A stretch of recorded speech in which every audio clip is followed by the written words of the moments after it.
gracias por estar nuevamente aquí con nosotros compartiendo en este tu programa. Yo soy la pastora Corey Gómez de la Iglesia Avance Global. Somos una iglesia que está equipando al cuerpo de Cristo para impactar a las naciones de la tierra. Así es que quiero invitarte a que nos visites en nuestra sede. Estamos ubicados en la 12656 de la Gold Road. Esto es entre Memorial y Briar Forest, cerca de del 6. Así es que nos encantaría que nos visitaras en este tiempo y que pudieras compartir con nosotros, especialmente si estás llamado al ministerio y necesitas formación. Somos la iglesia para ti. Si quieres saber sobre nuestro ministerio, puedes entrar en nuestra página en internet en el www.globaladvancedchurch.org, o también puedes seguirme en mi página en Facebook, www.facebook.com/Corey Gómez.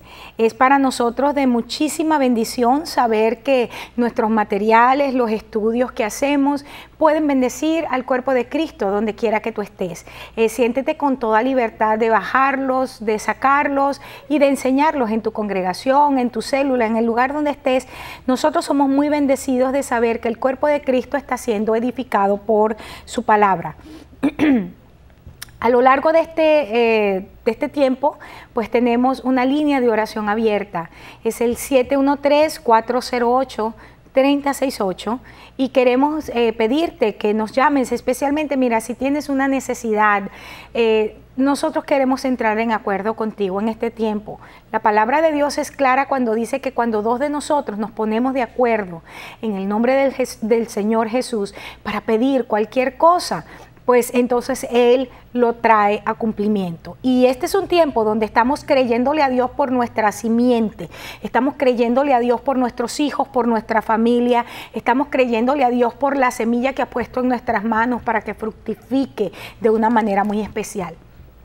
El año 2011 es el año donde Dios está quitando el oprobio de nuestras vidas y donde el Señor está multiplicando y está fructificando nuestras vidas para la gloria de su nombre. Empecé una serie pues hace unos 2 programas y se llama Haciendo diferencia entre lo santo y lo profano. Es un estudio sobre los hijos de Aarón, Nadab y Abiú. Y empezamos esta serie, pues empecé en estos 2 programas anteriores a hablar un poco acerca de cuál fue el ritual de la consagración de estos hombres. Y ¿por qué? Lo quise establecer como un fundamento, porque creo que es importante el hecho de ver que Nadab y Abiú no hicieron lo que hicieron ni por ignorancia, ni tampoco porque no estaban llamados o porque no estaban comisionados, sino que siendo gente especial, siendo gente que había sido escogida por Dios para una función tan importante y tan excelente, de tanto nivel como era ejercer el sacerdocio en medio del pueblo de Israel, estos hombres, y lo vamos a ver más adelante, se corrompieron en su llamado y Dios les castigó frente a toda la congregación de Israel. En el programa pasado, de manera muy particular, estuvimos hablando y en ese lugar terminamos en ese punto con respecto a lo que la parte de lo que era el ritual de las consagraciones, así se llamaba el ritual para poder consagrar a los sacerdotes. Tenía varias cosas que eran sumamente importantes, pero una de ellas es el hecho de que, esto lo encontramos en Levítico 8, 22 y 23, dice que una vez que Aarón y sus hijos fueron lavados por la palabra, fueron vestidos con aquel ropaje especial para el sacerdote, y estuvimos viendo en el primer programa el significado de esto. Dice entonces que se tomó el carnero, se sacrificó, y dice específicamente en ese pasaje en Levítico 8, 22 y 23 que una gota de la sangre de ese sacrificio, de ese carnero, se colocaba en el lóbulo derecho y en el lóbulo de la oreja derecha, en la mano derecha, en el pulgar, y en el pie derecho también, en ese dedo del pie derecho. Y yo te hablaba que esto tenía una significación sumamente interesante. En primer lugar, el colocar la sangre en el lóbulo de la oreja derecha nos habla acerca de una manera de redimir que es redimida, o oír realmente lo que Dios nos está diciendo. Te decía yo en el programa pasado que una de las cosas que estamos mirando con mayor tristeza es como el pueblo de Jesucristo está siendo engañado por cosas falsas. Dice la Biblia que en los postreros tiempos la gente tendrá comezón de oír. Y a causa de esto irán de aquí para allá a escuchar doctrinas de demonios, doctrinas falsas, y muchos vendrán y los engañarán. Y esto es importante que lo tengamos en este tiempo, porque la sangre de Cristo tiene que ser aplicada en nuestra forma de escuchar a nivel espiritual, que realmente estemos escuchando a Dios. El Señor Jesús dijo: mis ovejas oyen mi voz, ellas me oyen y yo las conozco. Esto es algo que es necesario en el cuerpo de Cristo en este tiempo, que nuestra manera de oír sea redimida. Hace un tiempo, el año pasado, yo enseñaba en uno de mis programas, enseñaba acerca de cómo espíritus engañadores vinieron sobre Acab. Y dice la Biblia que cuando el Señor preguntó: ¿y cómo vamos a hacer que Acab vaya a la guerra? Dice que uno de los espíritus dijo: yo seré espíritu de engaño en la boca de sus profetas. Y cuando la gente ha llenado su corazón de cosas que no tiene que llenar, por ejemplo, jóvenes cristianos o jovencitas cristianas, sabiendo que el Señor les ha dicho no al adulterio, no a la fornicación, de todas maneras quieren entrar en ese estilo de vida, por supuesto que espíritus engañadores van a venir porque tú estás abriendo la puerta. Entonces vienen y te dicen que bueno, es que la voluntad de Dios, uno nunca sabe si la voluntad de Dios es que tú rompas tu matrimonio, que dejes a tu esposo o dejas a tu esposa por otra persona que también de paso está casada. Definitivamente eso es tener la mente entenebrecida por el pecado, y que un callo del tamaño, o sea, un callo del tamaño de un carro se te formó en el cerebro. Así de fuerte, ¿no? Es la situación, porque es llegar a un nivel de ignorancia extrema cuando una persona puede pensar de esa manera. Espíritus engañadores han sido activados para pervertir la verdad de Dios y llevarte por el camino torcido. Entonces, colocar la sangre en el lóbulo de la oreja derecha está hablando que mi manera de oír para obedecer a Dios tiene que ser redimida. Y leíamos varios pasajes.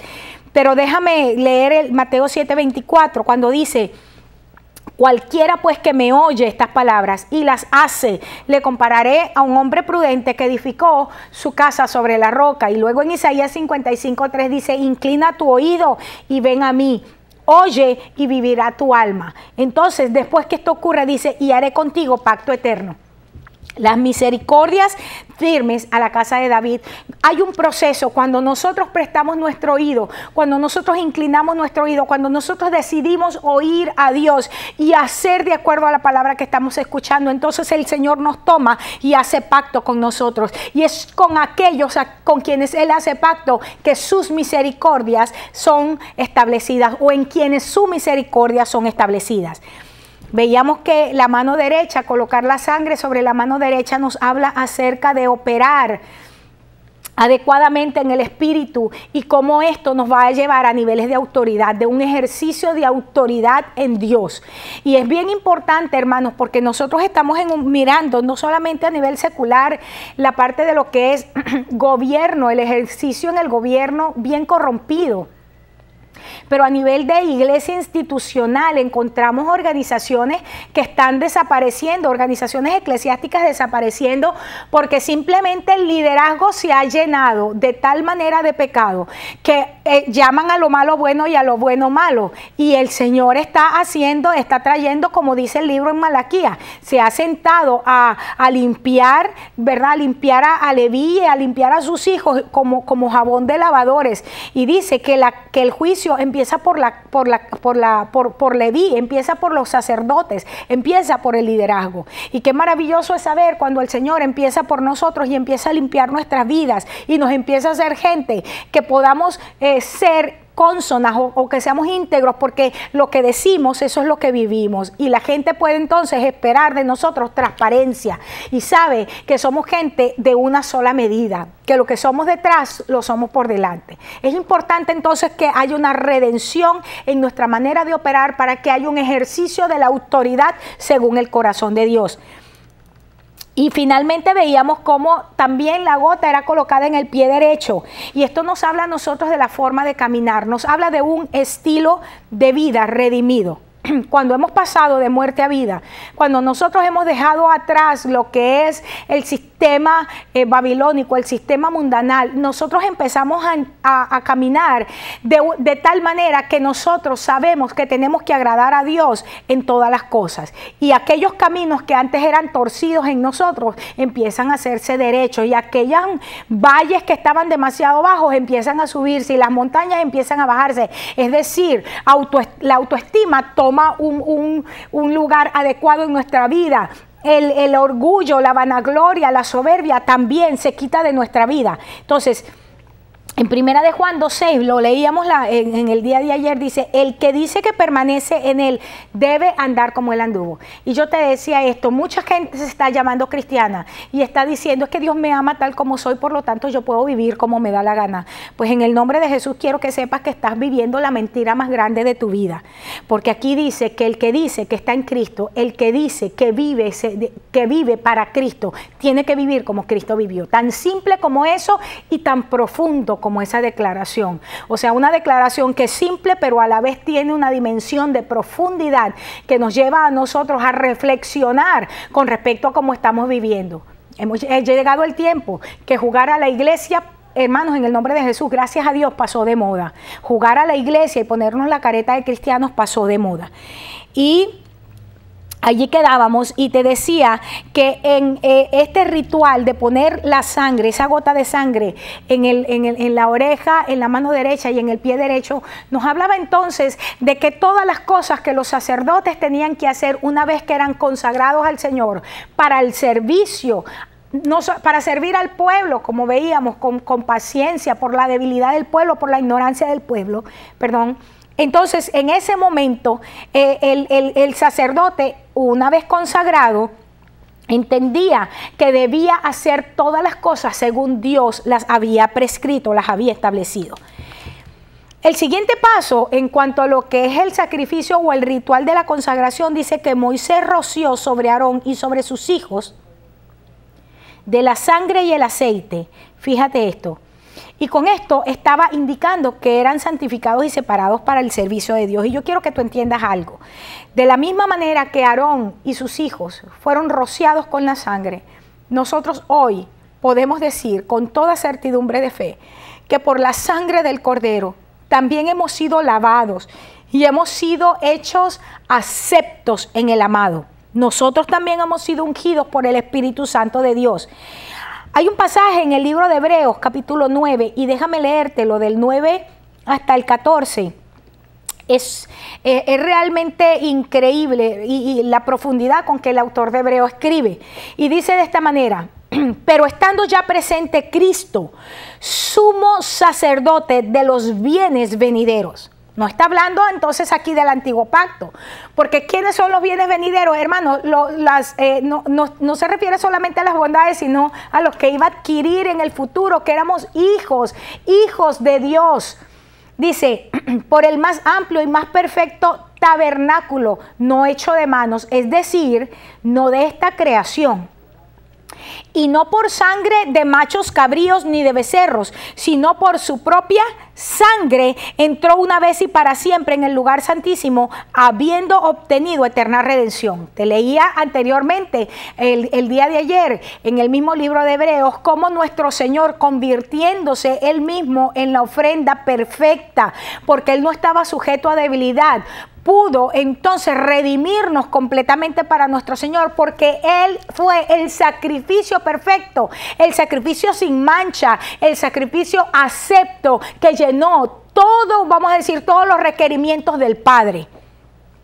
Sigue leyendo en el verso 13 del capítulo 9 de Hebreos: porque si la sangre de los toros y de los machos cabríos y las cenizas de la becerra rociadas a los inmundos santifican para la purificación de la carne, ¿cuánto más la sangre de Cristo, el cual mediante el Espíritu Eterno se ofreció a sí mismo sin mancha a Dios, limpiará vuestras conciencias de obras muertas para que sirváis al Dios vivo? Esto es muy importante. Aquí está diciendo, si en el antiguo pacto, con todos estos sacrificios que se hacían de matar constantemente becerros, machos cabríos, de palomitas y traer esto y aquello, si eso traía perdón de pecados, pero constantemente tenían que estarlo haciendo. Entonces aquí el autor dice, ¿cuánto más la sangre de Cristo?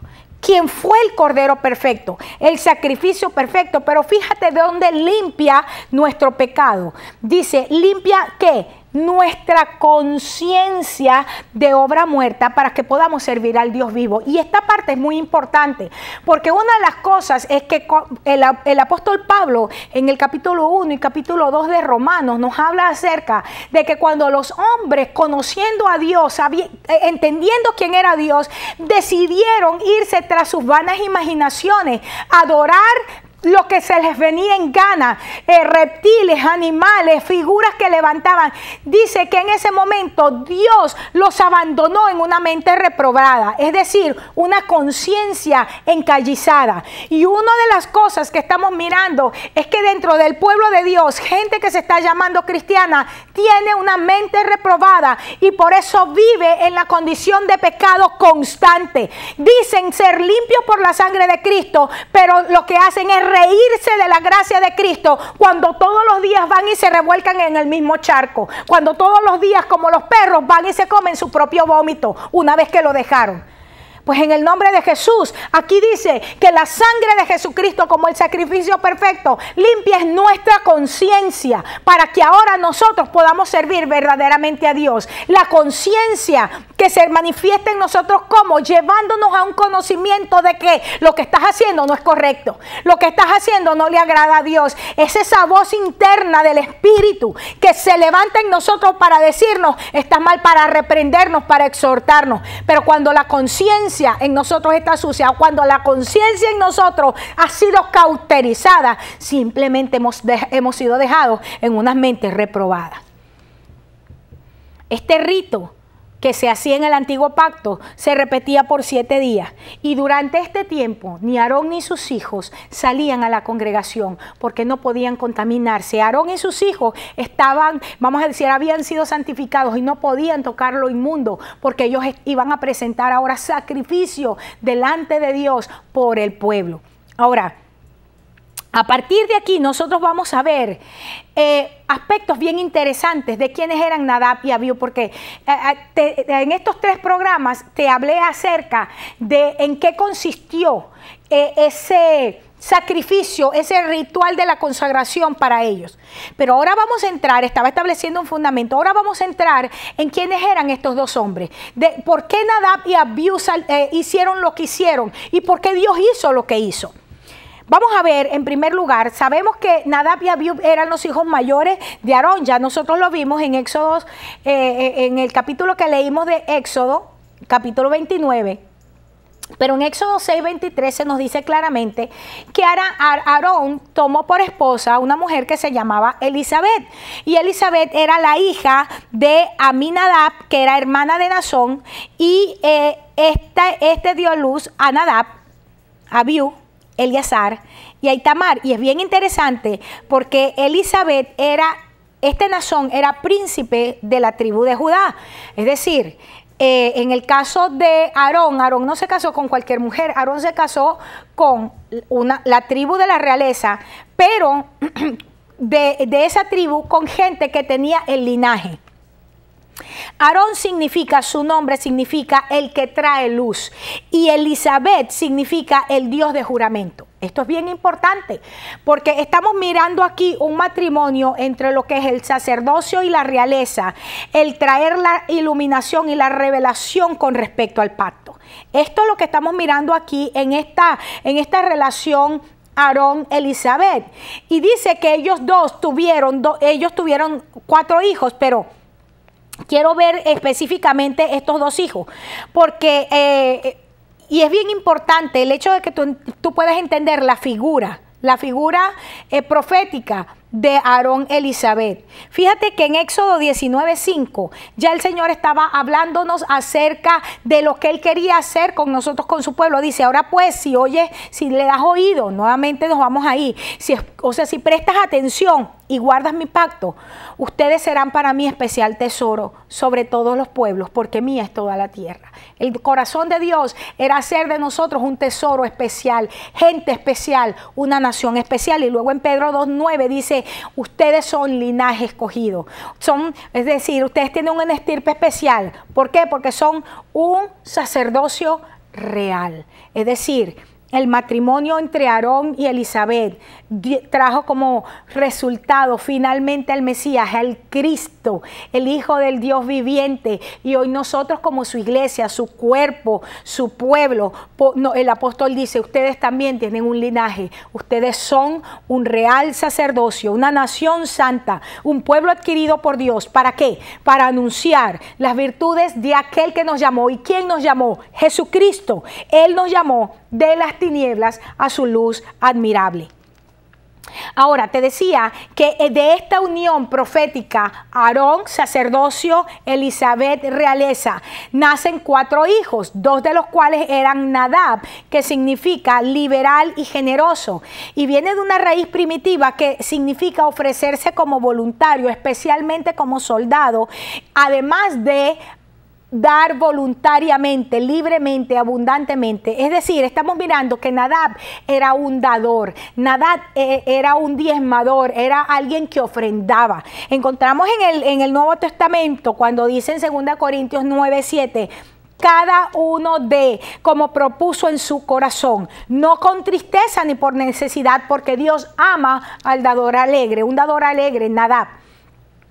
Y estuve investigando un poquito para desglosar este verso un poco más. Y encontramos que la palabra tristeza es la palabra griega lupe, que significa dolor, tanto en el cuerpo como en la mente. Y encontramos en 1 de Pedro 2:19, cuando dice, cuando se traduce la frase en la Reina Valera como cosas que causan dolor, la Biblia latinoamericana lo traduce como molestias o penalidades. Y encontramos entonces que aquí el Señor nos está diciendo, tú no puedes dar, tú no puedes ofrendar, tú no puedes diezmar como algo que trae sobre ti una molestia, como algo que trae sobre ti una pena, una tristeza. Dios ama al dador alegre, Dios ama a los Nadab. Dice, pero tampoco lo puedes hacer por necesidad. Y buscando un poco el concepto de cómo se empleaba esta palabra aquí en esta mentalidad, encontramos que la palabra no por necesidad tenía que ver con el hecho de que no podemos diezmar o no podemos ofrendar ni porque nos coaccionen o porque otros que están en una posición de liderazgo o en una posición de autoridad sobre nosotros nos lleven a la fuerza a dar, nos lleven a la fuerza a diezmar, nos lleven a la fuerza a entregar. Y quiero decir esto y me quiero parar aquí un poco, porque yo encuentro que la gente, los líderes utilizan este verso, pero justamente para coaccionar a la gente. No des por tristeza ni por necesidad. Es decir, yo te voy a voltear a ti, te voy a sacar todo lo que tienes, pero de paso ríete. Pero tú me estás manipulando y tú me estás coaccionando para que yo le dé a tu ministerio.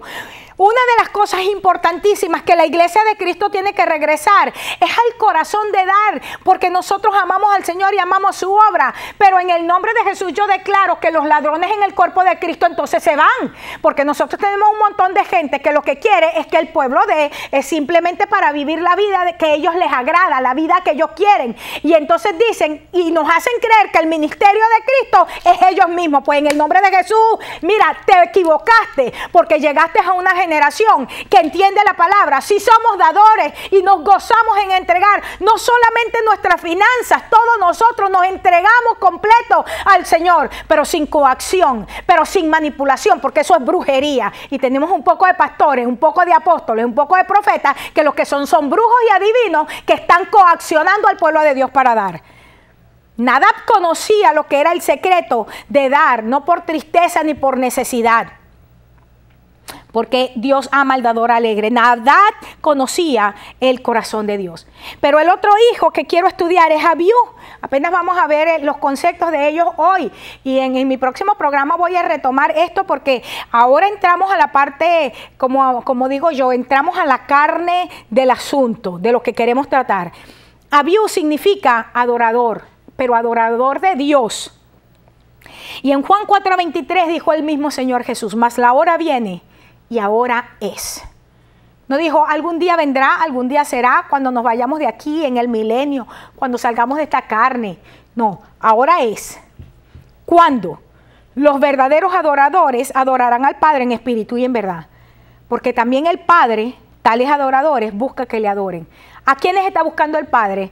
Adoradores que sepan adorar en dos términos o en dos ámbitos, en dos esferas, en espíritu y en verdad. Miremos aquí por un momento la palabra adorador, que es abihu, adorador de Dios. Pero en el griego es la palabra proskunetes, que significa el que adora, pero viene de una palabra que es la palabra proskuneo, y esta fue la que me impresionó, porque significa besar. Pero la figura del beso de proskuneo, que es la raíz primitiva para adorar, en este concepto que se está dando aquí en Juan capítulo 4, verso 23, es como el perro que lame en la mano de su amo. Fíjate esto, porque es importante. Cuando el perro en lo natural está lamiendo la mano de su amo, lo que está diciendo es, te amo profundamente y te reconozco como mi amo, te reconozco como mi dueño y aquí estoy para servirte. Eso es lo que está sucediendo a nivel natural del perro con el amo. Y la palabra proskuneo, que es la raíz primitiva de proskunetes, que significa adorar, significa literalmente eso. Habla de postrarse en homenaje, en hacer referencia a Dios. Tales adoradores Dios está buscando. Estamos nosotros adorando a Dios de tal manera que lo estamos reverenciando y le estamos diciendo, Señor, tú eres nuestro dueño, tú eres nuestro amo y fuera de ti nosotros no podemos dar nada. Y dice que en espíritu, yo voy a retomar esto en mi próximo programa, en espíritu y en verdad, los adoradores que Dios está buscando en este tiempo, gente que le reconozcan a Él como Dios, gente que le reconozcan como Señor, gente que, como dice Oseas, no tenga más en sus bocas el nombre de los Baali, es decir, de cualquier Dios ajeno, de lo que yo te llamo el Dios genérico, de lo que se está usando en nuestras canciones cristianas ahora, dioses genéricos, nombre de Dios genérico, sino que el nombre se ha cambiado de Baali a Ishi, mi amado, mi Señor, mi marido, mi hacedor. Es tiempo, hermanos, que nosotros seamos encontrados por Dios como esos verdaderos adoradores que lo conocen a Él y lo reconocen en estos dos aspectos. Podemos adorarlo y reverenciarlo en espíritu y en verdad. Este va a ser mi tema el día de mañana y por eso te invito a que tú puedas ver mi programa, porque sé que va a ser de muchísima bendición. Nadab y Abiú eran dos hombres,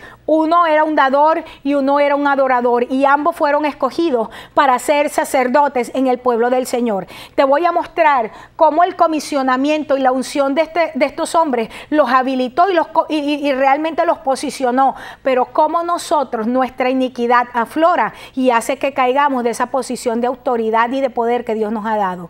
Te bendigo en el nombre de Jesús, te espero en mi próximo programa. Gracias porque estás conmigo.